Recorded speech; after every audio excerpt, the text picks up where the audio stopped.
الصراحة يا جماعة المكان ده للليزر جامد جدا، شباب أو بنات.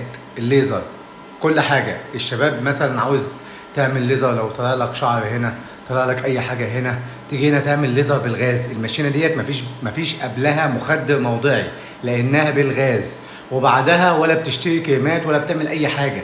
الليزر العادي في أي مكان المفروض قبلها مخدر موضعي، وبعد ما تخلص الجلسة تفضل تحط الفترة كريمات وحاجات زي كده عشان البشره. هنا مفيش الكلام ده. هنا بتعمل ليزر، ديك كريم زي ده تحطه على وشك، وبعد كده خلاص كده الجلسه خلصت وزي الفل.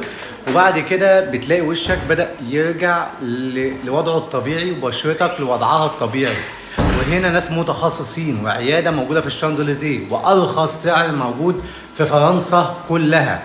انا واحد من الناس بعمل ليزر لان عندي مشاكل في الجلد، والشعر بيطلع في مكان مش مكانه وبيسود الجلد عندي. ولكن عملت هنا كام جلسه، بصراحه بشرتي بدات ترجع لوضعها الطبيعي، وبصراحه حاسس بمفعول جامد جدا، مبسوط من شغلهم.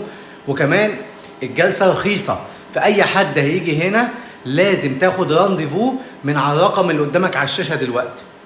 تتصل، ما بيتكلموش غير فرنساوي، تتصل وتاخد رانديفو، هيبعتوا لك العنوان والموعد، تتصل يفهموك على كل التفاصيل. طبعا ماشيين يا جماعه بالغاز، حاجه جميله جدا، والمكان معقم بالكامل. مكان موجود في الشانزليزيه قبل محطه اتوال اللي هي على مترو 2، قريب جدا من المترو. اسعار رخيصه جدا، الدكتوره متميزه جدا جدا جدا، والتعامل في قمه الاحترام هنا، وبصراحه ناس محترمين.